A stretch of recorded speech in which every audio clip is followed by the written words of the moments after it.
Welcome to Into the West, a Middle-earth SVG podcast. My name is Charles. With me today are Richard, Ian, and we have two special guests today. We have Ben and Dave. So in today's episode, it's a special one that we've never done before, and it is an experiment to see if a new player's experience with a different tabletop game system has an influence on their intuition and knowledge when picking up MESBG. So Dave today is our player who's relatively new to the game. Can you tell us a little bit about your background in tabletop wargaming? I understand you're primarily a 40K player. Charles, thank you so much. Yeah, I love 40K. I actually secretly have been, technically playing Middle-earth for a long, long time. My brother and I got that old school Two Towers starter set way back in the day. We never really did a lot with it, though, other than a few games against each other. But we've loved Warhammer and modeling forever, for as long as I know. And now with a lot of the new stuff and what we see with 10th edition Warhammer, it's gotten me so much interested into playing Middle-earth now and getting kind of into it. So I'm really excited to go into it today. What's your knowledge of the current edition of Middle-earth Strategy Battle Game? It's really just going to be surface level. I read all the current kind of rules. I've had, I think, a single game. I'm talking like a little baby scenario kind of thing with the current rule set. So I know a lot about things like, what those heroic actions are, how movement works, the turn phases. I can read a profile, but I'm not too familiar about things like when I should be doing that stuff or kind of the overall strategy of the game. I'm really excited to learn it. I am curious to see how much of it may carry over from the Warhammer side. And then we have Ben, who you've seen on our channel before. He's a veteran MESBG player, constantly at top tables at tournaments, crushing fellow nerds there. But you have also have your fair experience in 40K as well. And I think that's the reason we brought you on today, because Charles, Ian, and myself, we have very limited knowledge. So we're going to rely on you to fill in the gaps for us here. Thank you. Yeah, definitely excited. I started playing back when the Return of the King came out. Technically, Dave's been playing longer than me, if you count length. Maybe I've clocked a few more hours on the table than him. But yes, you'll probably see me. I've got one battle report that's been posted, a second one on Into the West. You wouldn't know I had any skill at the game based on how those 2 battle reports go, but they were still fun to play. I played 6th, 8th, and 9th edition 40K. Haven't dabbled in 10th edition yet, but I have read up on a significant amount of it. So yeah, definitely I'm excited to weigh in here where I can. So I'm just going to quickly explain what we're going to do. So we've pre-selected 10 profiles across all the rule books, and some of them you'll recognize from the movies and the books, others maybe not so much. But what we're going to do is we're going to briefly go over each of their rules, and then based on Dave's knowledge of the game, we'll have Dave rate each profile in terms of competitive viability between a score of 1 and 5. And then afterwards, we will go over each profile and let him know how he did. But before we get started, Ben, how do you think Dave will do? Just give us a guess of how many you think he'll get right. Dave's a smart guy. I don't know if those of you know, but I've known Dave a very long time. We're going eight years. So I'm giving him 80%, which is an A- in if you're into your GPA at university. But that's what I believe. I believe in you, Dave. It's very generous. I accept it. I'm terrified now. Pressure's on. Pressure is on. There's only 2 you're allowed to get wrong, Dave. You know the lifelines. So if you're ready, let's play Who Wants to Be a Millionaire. Here we go. One more thing before we get started, I just want to shout out to our patrons over on Patreon. Thank you all for your support. Really appreciate it. If you're interested in more content, as well as a list of all of our perks, please head over to Patreon to take a look. Link is in the description. All right, let's dive right in. First profile is Boromir of Gondor. So, very iconic character. I don't think this profile has changed at all since it was first introduced like 20 years ago. So hopefully it's kind of familiar. I was going to say, This one, right away, I remember from that original Two Towers release, my brother and I being so angry about the Horn of Gondor in particular, and just running 3 things into him at all time. Okay, let's break this down. 95 points. I know in the Warhammer world, the a game type, 2000 is usually the kind of competitive point zone. Of course, that's not going to, I don't think, translate 1-to-1 when it comes to this kind of thing. But interesting right away, things that I spot first on Boromir. Mr. of Gondor does not have any fate points, which is terrifying. I think that's super fluffy, though, like as far as connecting him to the movies and taking those arrows. So I do like that. 6 might sounds like a good time. Moving 6, so my first thought right away is I got to give him a horse. I want him to move around. Elven Cloak, if I'm not mistaken, is the one where they can't be targeted so far. I might need a correction on this one. If you're partially covered by a terrain piece, then you can't be shot at over a certain distance. Okay, interesting. You also have to be on foot for the cloak too. Yes. Oh, I didn't know you could combine them too. Okay, good to know. Good to know. I mean, I love that active ability. So for me, Boromir looks like he's here for just cutting down hordes. So again, if I'm thinking this coming from my Warhammer kind of side of stuff, this is my assault cannon. This is my my shredder that I'm looking to take out 100 things at once in.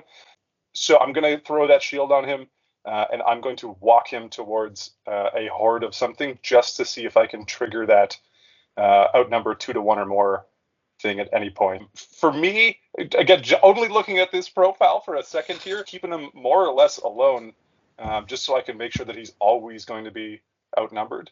And I want him to keep him as far away from anything that can punch him back as possible, just because of that low fate number. I'm going to give Mr. of Gondor, as far as his total profile goes. Oh, the problem is I don't know the rest of stuff. I'm collecting Lothlorien and I'm collecting Moria, so I'm going to give him. I'm going to give him a 2.7 out of 5. We'll round it up to a 3 then. Yeah, 3 out of 5. So, Ben, you want to tell him the verdict? I think this one is pretty universal in the competitive scene. I think you could possibly maybe have a standard deviation of 1 here, but I think we could all probably agree on a number. Yeah. So, Dave, I have good news and bad news for you. The bad news is you weren't quite that close to his actual profile score. The good news is his score is much better than that. Typically, he sits in the 9.5 to 10 range. He is considered not as a sucker punch unit, he's a might battery. He basically is the cheapest way to get 6 points of might. If you think about it, if you were to buy 2 captains for about the same price, you'd only get 4 might and not as strong a profile. So the fact that he has 6 might, you're calling heroic moves for days. He has March, so he can book it. The final thing that makes him so effective is because he's part of the Fellowship list. The Fellowship has a very easy time allying with other lists. And being a Hero of Valor, the Fellowship is allies with most other lists. In a convenient alliance, you can't ally in unless you're a Hero of Valor or higher. So him being a Hero of Valor, him being at least a convenient, if not a historical with most good lists, means you can bring him with almost any list for only 100 points. So he's considered extremely good. You are right, he doesn't have any fate. So he's not without his weaknesses, but he would be a 9 times out of 10. He will more than pay himself back. He is killed relatively easily, but most of the time he can dish out enough damage to make it worth it. He has a different profile in like a Gondor list than he would for the Fellowship list, like a totally different stat card. We're not going to go into Boromir Captain of the White Tower today, but we just put out a video, top 16 good heroes in the game, and actually both the Boromir profiles actually made the list. So that's that's something, if you're interested, go check it out. Okay, let's move on to a profile that is on the evil side now. So it's the second one on the list, and it is the Balrog. The Balrog of Morgoth. Everyone knows this character, and he's a whopping 350 points. Just to add on, because Dave, you mentioned earlier that a Warhammer game's maybe about 2,000 points. I would say Middle Earth is roughly, most tournaments are 500 to 800 points. Okay, so I mean, like, that's going to tell me a ton about this stat card right away. If I'm 350, that's a lot to sink into one thing. Now, I happen to be a Balrog fan, so this is going to be a tough one. It's actually one of the first models that I had done just as a kid in general. As far as Mr. the Balrog here goes for this time, going through the thing here, yeah, 350 is just such a big investment right away. Now, I am slightly familiar with the version of him from that Quest of the Ringbearer book, but I love a couple things in particular about this card just to first. The first one is that Fiery Lash. Movement abilities, especially movement for other models, is just in general insanely powerful. Things in 40k like a redeploy where you can move your stuff around after your opponent has, or shove things around, behind a ruin or something. So that I love right away. So I love being able to whip things around. When it comes to goblins, I like his 12-inch courage test. Being able, just because goblins are going to be kind of nervous otherwise in general. Balrog strikes, Dragon's Breath Fire, Set Ablaze special rule. Heroic combat turn without needing to expend a point of might. I like that too. This still seems like a ton to invest into a thing. Again, I'm cheating that I know that other Balrog profile exists. So for this one, 350, I think that's too expensive at 800 points. When it comes to Moria, I'm just going to take more goblins. Mr. the Balrog, you're going to get 2 out of 5 here from me officially. Ben, you want to deliver the news? Yeah, you're pretty close. Yeah, he's typically very mid-tier rating. Usually, I've heard they rate him higher as part of the Legendary Legion because he actually gets enough buffs that I'm not going to say he's considered like an 8 in the Legendary Legion. No, but he's definitely much higher than mid-tier.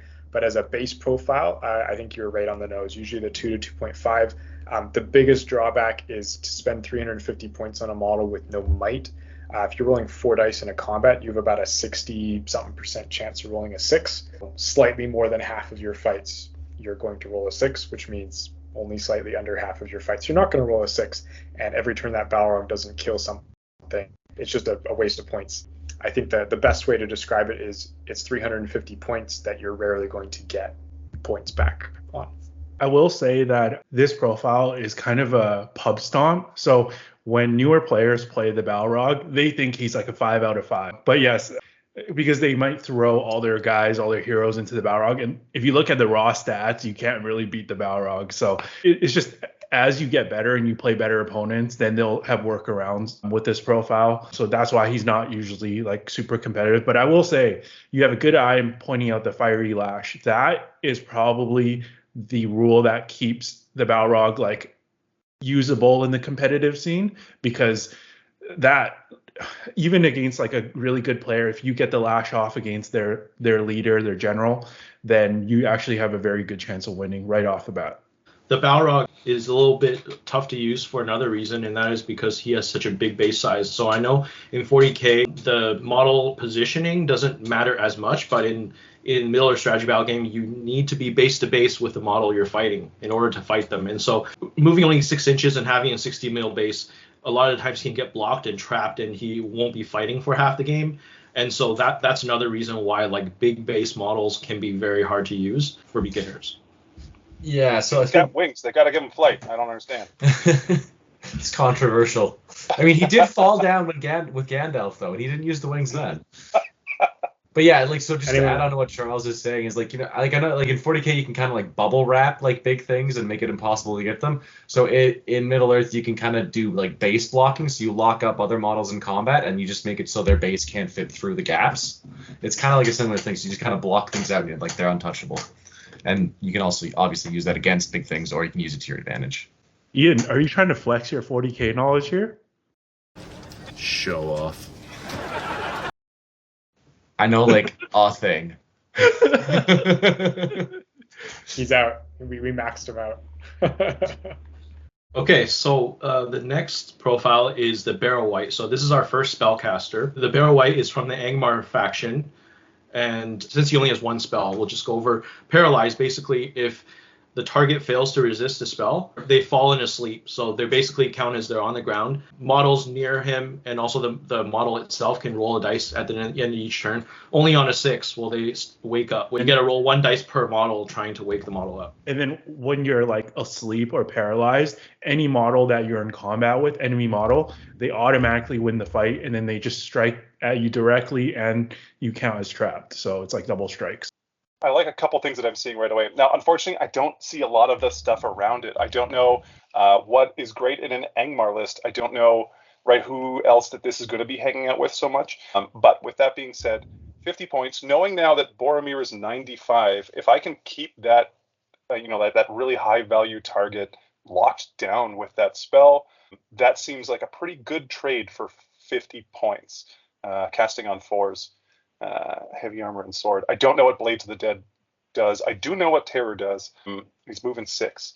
I like this a lot. Being able to trade, hopefully enough, and against a Boromir, against something scary. I also don't know, can this character, can casters counterspell with their abilities? Every hero has like the will category right beside the might, right? And for the spellcaster, like the Barrow White, you use will to cast a spell. So, you can choose however many dice you want to roll for each will point, and then same thing as resisting. So if you're a hero that's being targeted, you can use however many will points to resist, and all you need is to get the equal roll or higher to resist it. Okay. Also, all right. You only get to cast one spell a turn. Also So good you can't to know. like chain things. Yeah. Also good to know. Although I don't assume most games are going more than 5 turns. Like, what's the average game go? It could be anywhere from like 4 to 10 to 12 turns. Wow. Okay. Interesting. Yeah, I'm hoping to lock down a hero. This guy's just, as far as when I see this profile, I see a cruise missile into a hero. I'm giving the Barrow White. I can't do half points. Half points are illegal. You could give half points. If you're doing it out of 5, the, you can give half points. So I'm going up to 4 then. He's going to be a 4 because I like this cruise missiling into something more expensive than him and hoping that we get these casts off. His role in my list as an ultra noob is going to be, yes, cruise missile into a character I don't want to have running around. I think we can give you this one. I think this one we would probably all say either 4 or 5 out of 5. So it's just like you said, ridiculously strong. This might be actually one of the most powerful spells in the game, and he's the only spellcaster that can cast this particular spell. I had no idea. That's also funny and terrifying. It was very insightful of you to say, I don't know the models around him. Like, you didn't just look at the character. You're like, I wonder what his role is. And Angmar needs spirit models to be effective. So he's a spirit model because he makes the guys around him terrifying. Once again, Angmar is very much a magic hero assassin-y type list. I like the word you use, cruise missile. And then he's a hero of fortitude. So you'll pay for him anyways, but the fact that he can take 12 orcs with him also adds a lot. So because he's kind of like a must-have in the Angmar list, that, even I agree with Richard. On his own, I think you're right on. A 4 out of 5 is great. In the Angmar list, I think he's a 5 out of 5 because you're not taking the Angmar list and without him. So yeah, great, bang on. Good job with the score there. Great job. So, Dave, I think you're on 2 out of 3. So you're in line with Ben's prediction so far. I'm proud of myself and shocked, but I mean, this is fun. I'm enjoying myself. You could be wrong one more time. I'm gonna go home. 3 strikes and you're out. Oh, I'm so screwed. The next profile is Denethor, Steward of Gondor. Actually, you may recognize him from an older edition because he came out in 2003 after Return of the King. The profile hasn't changed a ton since, but based on what you know, what would you say about this profile? I think I have a Denethor. I don't think it's this one. I swear that the one that I had, I think he was holding that that torch. I might be misremembering this model. I do like the one in the photograph too. Okay, what do we take a look? 35 points is basically free. He's a man of Gondor, hero of valor. I don't remember exactly how many characters I can take with that. He has an armor and a sword. I do not love his combat ability as well. Also, the fact that he can get controlled by the enemy player is terrible, and I never want that to happen. So again, my knowledge of the Middle-earth strategy battle game overall is on the lower end, but I'm fairly certain that there is a type of, I don't know if it's a rule set or a certain scenario where you need to fight with your leader. And I don't know if I love Denethor hanging around in combat or being able to be controlled by the enemy. 35 points. I assume that they are here just looking at the rest of these stats because he doesn't have a special ability too, that he's just there to be like a cheap squad leader kind of thing, like a cheap unit. Yeah, this isn't be my style, if not outright profile. So this is gonna be my first 1 out of 5 for Mr. Denethor. And if I'm taking him because I just want some more troops instead of taking a captain or something. I think you got the right idea of like the reason you take him, because he's so cheap and you need heroes to lead your warbands. He's a great way to hoard out your list instead of taking like a big Boromir or something. I can deliver the news for this one. You're actually right about that mission where the leader has to kill enemies. However, that is only 1 out of 18. That a lot of situations, a lot of tournaments, you're rolling randomly for the scenario. So yes, he will have trouble in that scenario, but only if it comes up. So I wouldn't say that a lot of players bring him, but I think he's ranked above average. For me, it'd be sitting at somewhere around a 4. Yeah, maybe 3.5. It really like a 3 to 4. He's far from an auto take, but you definitely can play him very, very competitively because there are ways to mitigate his crazy special rule. If you bring Boromir, he's very good. And then there's also another profile in Gondor, Hurin, which basically protects your leader. So even though he's like a very soft leader, you don't give up as many like points if he dies if you have this other hero. So there's kind of preventative measures to mitigate his weaknesses a little bit. And then yeah, like you said, he basically costs nothing and he can bring 15 warriors. So that's that's pretty solid. I'm with Charles on this because Denethor is actually the only way I run my Minas Tirith list. He's my leader at Toss Your Cabers, which was a 500-point tournament. Not this year, but last year I brought it a Minas Tirith list. So 500 points, an average list would be 25 models. I think I had 35. So he was a good way to bring lots and lots of troops. And I'll also say, like, I think his stat line is underrated. He's actually not one of the worst leaders in the game. There are certain factions that you play which you'll bring like a leader that is much worse than him. He does have the fight 5 and 2 attacks. So he's on the below average, but he's not like garbage tier.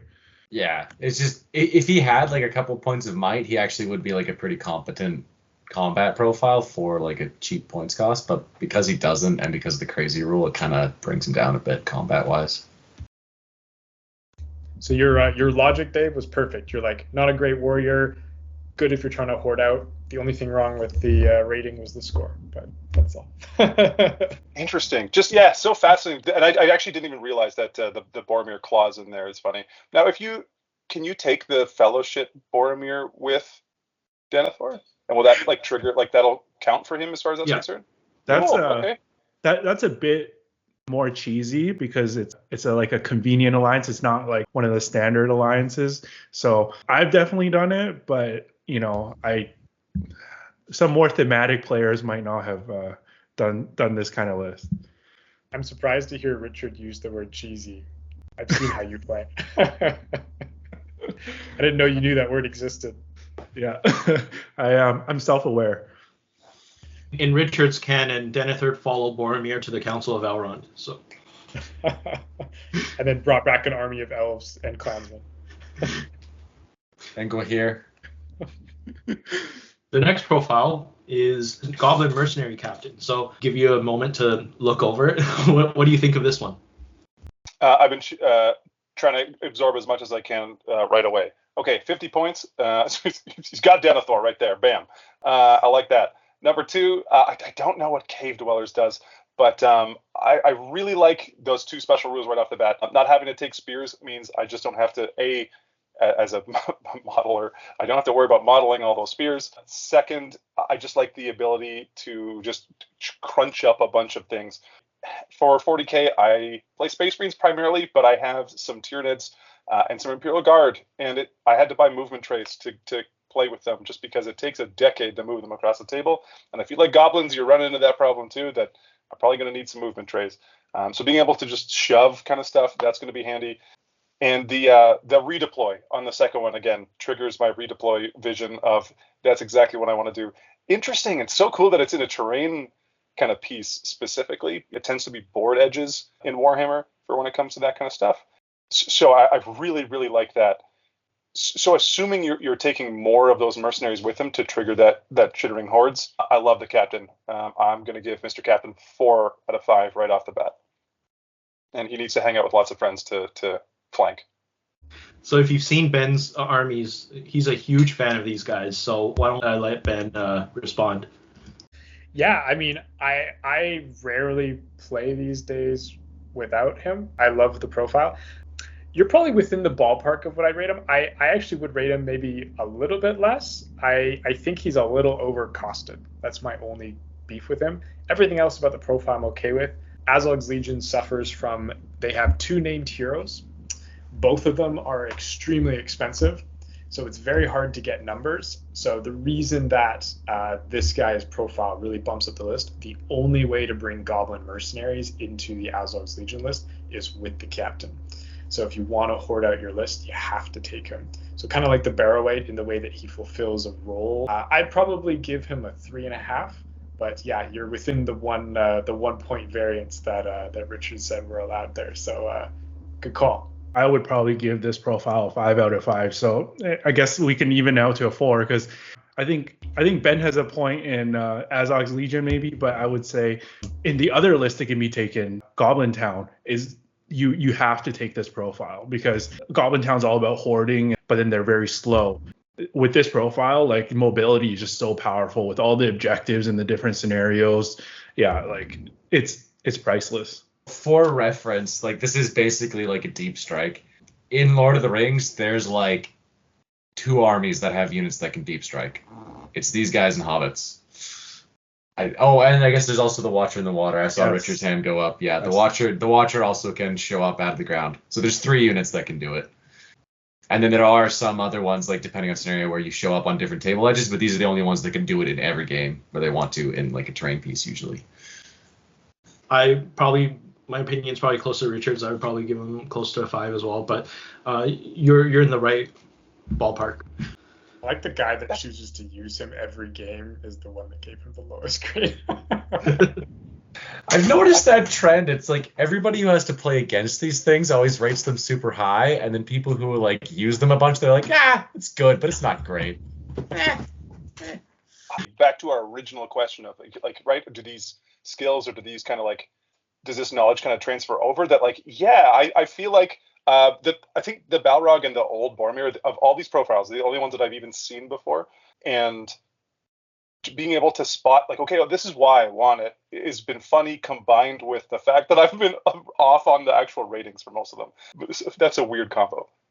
Okay, so the next one that we want you to review is the first siege weapon, and that is the Wind Lance. So this one is also from The Hobbit, and it's the giant crossbow basically that sits on like top of Dale. How a siege weapon works is it's like any other shooting weapon. You shoot once a turn, except for siege weapons, they're a little bit less accurate. So you do have to roll like a scatter test to see if you hit your intended target or not. Have a look and let us know. Scatters don't use templates. It's just like you roll a die. On a 6, you hit your target. On a 1, you miss completely. And on a 2 to 5, your opponent picks somebody nearby. Gotcha. Instead of like a template plate kind of thing. Yeah, so it's not a template kind of thing. Okay, we still good to know. Some of them do splash damage, but I loved the templates from some of the old versions of 40k in that, but in the modern game they've removed them, and I think it's better. And if you don't, you get this just bizarre look of either people putting like giant lines that stretch across the battlefield to keep unit cohesion. It just looks very silly. Although I don't think Middle Earth had the unit coherency kind of stuff, so that would almost be interesting to me again to bring that back. But anyway. When I see this 75 points, that seems on the higher side overall. 50 points for a captain upgrade seems extravagant. Additional crew, I don't even know what that does other than just guys to hang out with it. Do the additional crew or captain actually affect the firing of the weapon? It's more so if the guys manning it die. Fair enough. So you have more guys to actually fire it and use it. That's good and too. The captain I want that. Provides 2 points of might. Okay. When firing the lings as a battlefield target, the shot only scatters 3-inch rather than 6-inch. This all seems fine, but this seems really, really expensive. I don't know what I'm shooting down for this kind of thing. Crew by 2 warriors, deal armor and sword. One other thing about siege engines is the target that you hit will die if they don't have a fate point that saves them. The really big monsters like the Balrog, it'll do half the amount of wounds, but for most normal targets like heroes and trolls and stuff like that, then it'll instant kill the model if they don't fade it. So you get 2 guys with it, and one of them is the vet. I don't want that captain.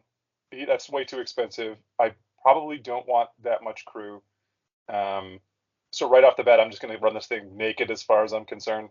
If I have to take it, 75 points seems like a lot. But again, I don't know Dale's stuff either. I don't know. This doesn't seem like my style. And how many do I get? 1 shot a turn? 1 shot a turn? That's too much. I'm out.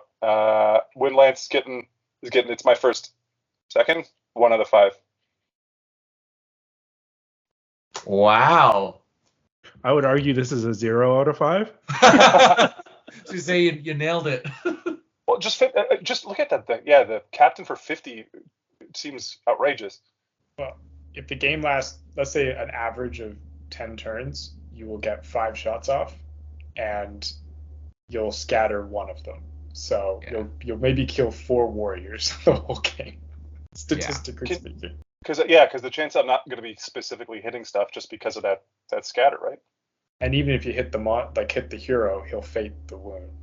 So I think the main thing to remember is there's other siege weapons like catapults and trebuchets that can actually do splash damage. Even if you don't get the 6, if you get the 2 to 5 for those other siege weapons, they can actually do a decent amount of damage. You'll at least make your opponent like spread out their whole army, and that's like a psychological game in itself. So those other siege weapons definitely have a leg up on the Windlands. Like, is there any kind of crossplay or play with like Bard or like the Black Arrow or anything like that?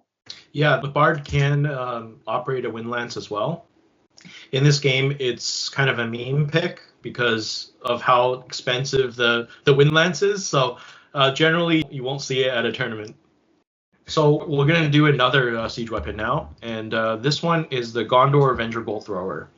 So the main difference to keep in mind is it shoots multiple bolts instead of 1 a turn. So you roll d6 shots, and then there's an upgrade there called Swift Reload. Basically, instead of rolling d6, you roll 2 dice and you pick the highest number. The second difference is, unlike other siege engines, this engine does not instant kill targets. They cause 1 wound each if they wound successfully. Does not scatter, so it doesn't have that extra scatter roll. That is interesting. We also have a much shorter range on this one, 50 points, although I don't know how big these tables are getting in general. So the standard regulation match is 4x4. Okay, good to know. Man, Gondor, infantry, and warrior keywords. Okay, so right away, again, first thing I'm seeing is I am not taking that 50-point captain upgrade. No, thank you. That's too expensive. 20 points to that reload seems like a lot too. Although D6 coming from 40k and a D6 las cannon for a long time, where you are pretty much guaranteed to just eat 1s and 2s on that thing all the time. I don't love how random that is. Although certainly being able to put out more than 1 shot a turn is more attractive. I'm putting this above the Windlance. I mean, I'm cheating now at this point by saying that, but no, exactly the same move. I'm going to give this a 2 out of 5, the same kind of thing. I don't want to invest into it. That seems like a lot of random that I don't love to be able to put out some ranged. My first thing is I'm going to take bows or something like that first. So, guys, what do you think? Can we give it to him? I think there's some people who would agree with you. I personally would probably give it a 3, but it's in that range. It's playable, but yeah, it definitely has its weaknesses. Yeah, it's a little controversial, and also to your comment about the Swift Reload, it's kind of, some people love to take it. Some people think it's too expensive. Other people just say, why don't you just grab a second bolt thrower? Because instead of grabbing the upgrade, the math doesn't work out for Swift Reload. But it's yeah. But I've only seen lists with this run decently at a tournament twice, and both of them ran 2 of them. So it's either you commit your army around the profile, or just don't bother. I'll also add that, Dave, you are 100% spot on with the captain thing. It's the most troll thing.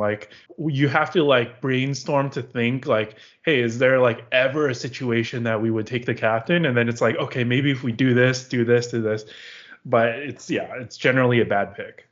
I know that list building, this part I know is going to be very similar to, again, that Warhammer side, where I want to have a list that's ready for all comers. I don't want to go super specific unless that there's a really really specific meta where I'm playing, I'm going to make a list that does kind of a little bit of everything. So yeah, I can't see myself specializing that much into one thing. Based on what I know about 40k, shooting is a lot more powerful than in this game. So in Middle Earth, sometimes you take shooting not necessarily to shoot your opponent off the table. Sometimes siege engines are taken as like a psychological threat. So if you put like the bolt thrower on one side of the board, it might deter your opponent from walking that in that direction. So sometimes they're beneficial that way. That's a good point. The mind games. Yeah, we were definitely trying to trap you with the hey, let's bring the machine gun, the most 40k like model that we have.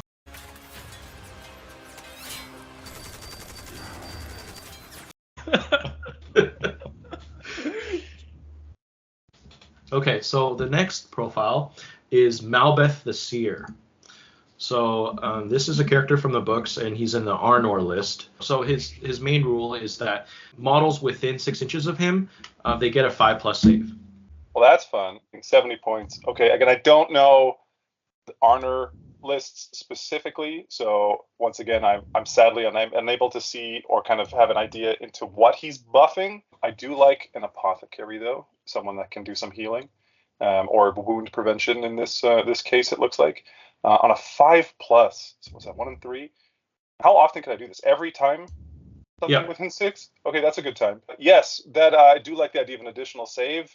I'm going to value that pretty high. 70 points sounds expensive to me. If this is going to be almost a tenth of my list on an 800-point army. Still, though, I like the idea of having some damage reduction. Because you can still use Fate as normal. Yes, I like it. I'm going to give this probably 4 out of 5. Although I don't know what else he's doing other than just buffing some stuff around him and hanging out with a jumble of friends. Armor saves. Yeah, this profile is probably like one of the only armor saves in the game. Like there's some bears that also have it. Maybe like a berserker has like a 6+ save, but it's super rare in Middle Earth. I'm just learning now there's a bear army, so I know now what my next collection is going to be. Be prepared to chunk out some change. Oh, that's great. Yeah, that's awesome. This one was my idea to put on the list, primarily because armor saves are super common in 40k, and this is like the only one. And I know like a 5+ is really bad in 40k, but in Lord of the Rings, basically nobody has armor saves. So when you having a 5+ is better than having none. Yeah, I mean, usually we would talk about it just in the terms of like how many more wounds are you gaining, or how much more just effective toughness, right, are you going to get? And if you consider that that's 1 in 3, if you have a hero with 3 wounds, hang out with him, that's a free wound on that thing. And then just the mathing out, how often am I able to do that versus so many stuff, then yeah, that looks pretty attractive. I don't know what else, unfortunately, the army he would be hanging out with, but yeah, no, I like that. Well, I think that's the bonus too. They're super cheap, but like tough defensively warriors. So yeah, it works very, very well. Like they go from already like super annoying to kill to like this army's impossible to kill. So are we also going to go with a 4? Yeah, I think that's a pretty accurate rating there. Yeah. I think Dave has only gotten 2 that was off the mark. So yeah, very solid. Pretty good. Is Ugluk. So this is the guy that says the meat is back on the menu. The leader of the Uruk scouts that capture Merry and Pippin. I'm gonna do this right off the bat. I mean, meat's back on the menu, boys. That's got to be worth a point or 2 right there. I'm just gonna get to his profile now at this point. Okay, hero of fortitude. He's got 3 might. Armor sword. He's got a few heroic actions. Any who defy the orders of the White Hand will meet a grisly fate. Force be broken. Broken is so many models die on my side. If you're below half strength, then below half. Okay. I can choose to kill a nearby model instead of taking courage chest. Oh, that's like one of my friendly ones. Simply choose a friendly warrior. Furthermore, on that turn, what does it? I'll make it pass this courage test and stand fast. Interesting. So, coming from the 40k side, the effects of a lot of morale stuff really aren't that big a deal. My main army I play is Space Marines, and they just have a lot of stuff that helps them ignore kind of morale issues in general. I wouldn't value a lot of courage stuff the same way coming into the game, not knowing a lot about it. So for me, this wouldn't be an attractive profile just off the bat. Normally I'd give him 1, but because of the meat, we're going to give him I'm going to give him 1.5. We're going to round that up to 2 if we can. No, this is a one-star profile for me. We should explain the stand fast. So stand fast, after you're broken, you have to start taking these morale or courage checks individually. Every model has to every turn afterwards. And if they fail, they're basically removed as a casualty. And what heroes can do is heroes generally have better courage, and then they take a courage test. If they pass, everyone within 6 inches of the hero also considered as passed. Uglet can essentially delete a model just to guarantee he passes, and then his buddies around him pass. I don't know. I don't see where the courage kind of side of stuff is going to really come in. And hopefully, if I'm winning, ideally, if I'm winning, I don't care about mechanics that help me if I'm losing. Right? I don't want to have comeback moves. I want stuff that's active right away so that I can do that. So I'm going to stick with it. I'm going to stay, even knowing that I'm probably going to be wrong, and that's fine. But I'm staying with my 1 out of 5. I want alerts. Give me alerts. You're actually really close. I don't know about the other guys, but I think I'm thinking more of a 3. You're right about his head taker rule being not amazing, because like everything you said, you're spot on about that rule. But his general stat line is actually pretty decent, especially if you're considering his cost. He can fight and bully like captain level heroes around his points value pretty easily. And also his heroic actions are very good for supporting the army. So overall he's not a bad pick. Not like an auto include, but he's decent, I would say. I just want to add in that even though your analysis was generally pretty accurate, I would say the morale or the courage test in Middle Earth is actually quite important. And the reason being is in competitive play, a lot of the times it's based on objective play to win the gaming points. So you could be, honestly, I've won my fair share of games when the other army's completely slaughtering me. Like, I haven't killed a single of their models. I have like 2 models left, but I still win the game because if you play the objectives correctly, like, you can still win. So I think it's very common in like a long game for both teams or both armies to become broken. So it's actually more common than you think. You're right. I didn't realize that it would be triggering that often. Ian and I played a game at the Toster Cabers, and it was whoever has most number of models around the board. And we had a big fight in like one corner of the board, and then we just had scattered models to the rest. And every single model except for one elf ran away because we both broke from all the board corners. And it went from like him losing all his models, and I was like, oh, I'm going to win the game. And then 2 of my models ran away, and I was like, oh, he's winning now. Yeah. So yeah, the courage is unfortunately important. Really swingy, yeah. Especially when it gets to late game. But like, I mean, in tournaments, it can matter less if you just run out of time and you don't end up breaking. But I actually rate this profile maybe a 3.5 personally. The reason is because he's not that much more than a captain. He is only 10 points more than a captain, so you have to give up 1 model, like to trade 1 model plus a captain for him. You still get the march. You now have heroic strike. You have an extra point of might, and you have the head taker role. So instead of a 1-trick pony, by giving up 1 additional model, you suddenly had 1 guy who could fulfill 3 different roles, right? Okay, last but not least, we have to have something from Rohan, and we have Aylmer, Mr. Carl Urban himself. So this profile is actually pretty similar to the one you're familiar with. He's gotten a little bit more stats than before. He has 3 attack and 3 wounds now, and a special rule that he didn't have before. Fun fact for everyone, Dave has met Carl Urban before. Really? Oh, wow. It's actually true in Prince George, of all places. Or a convention. I think he was doing some stuff. Dread had come out, but he was doing a convention there, and we would often attend. Yes, I do have an Aomer somewhere.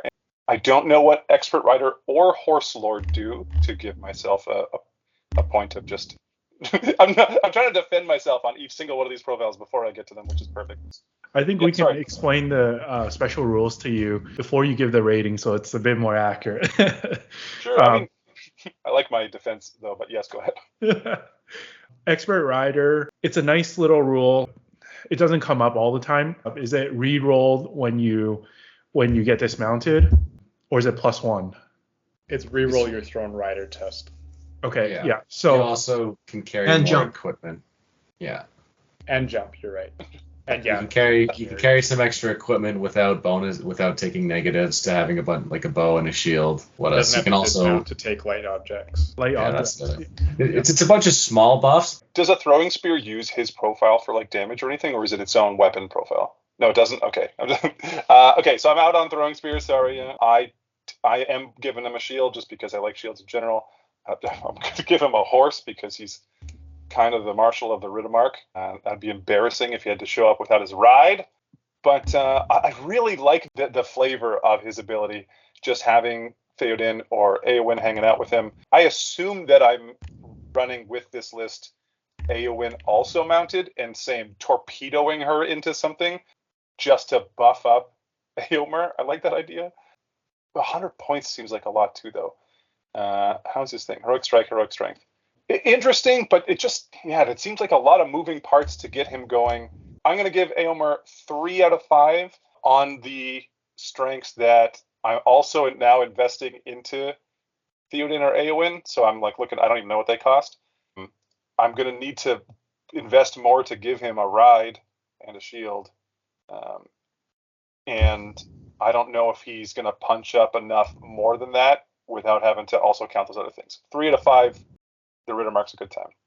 Yeah, I think you ended off strong. Exactly what we would give him. I have met a few folks that really, really love Eomer, but I think we would all agree with you here. It's a nice profile. Like he basically is what we call a beat stick. He's gonna kill like warrior models, and he's gonna do a very good job at that. But the main thing is that a lot of people have wanted him to be changed to fight 6 because that fight value is actually very important, because most warriors can only get up to fight 5. Only the rare elves can get to fight 6, but fight 6 and above is where all the big heroes are at. So he's not quite there, and if he comes up against like a fight 6 or fight 7 hero, he has some issues fighting them one-on-one. So he's so close to being like very, very good, but yeah, I guess he's solid. If you're trying to maximize his potential, then yeah, you're throwing in like extra heroes. You've got to sacrifice them. I once in a game managed to trap the Dragon Emperor. Eowyn died the previous turn, and Eomer one-shotted the Dragon Emperor, wounding him on 4s with 8 dice. So it can work. Yes, I agree the fight 5 is an issue on your most expensive hero in the Rohan list, other than Helm, but you can't run Helm with any other hero. So typically it's Eomer, and he ties the fight value of a basic elf or a Easterling in the Legendary Legion. So, yeah. I'm glad you weren't swayed by your experience with meeting Carl Urban there to give him like a 5 out of 5. Very logical. Okay, so those have been the profiles that we've had Dave review. Did you have any takeaways from this? Any surprises that you encountered during this experiment? I mean, right away, Boromir and Denethor really, really both caught me out. Interesting that it's the two of them together too. Just coming from that stuff, I was impressed going through this kind of exercise. I was really impressed with how much I think a lot of the tenets of making a list in, I say 40K, but I mean, even playing Sigmar or Warhammer Fantasy or even War Master, how so much of it transfers over. I would absolutely say if you're listening and playing 40K or playing any kind of tabletop game, like it's definitely made me right away want to do more Middle Earth stuff. But just seeing how much of the things that I already know is going to apply and is going to kind of carry over is really neat. And there's so much in the game now that I don't even recognize, right? Coming from only just the movies when I was collecting the models originally, to see stuff from the books, and that is really neat too. Well, thank you, Dave, and also Ben, for coming on, joining us in this fun episode. And viewers, thank you all for watching, and look forward to the next episode of Into the West.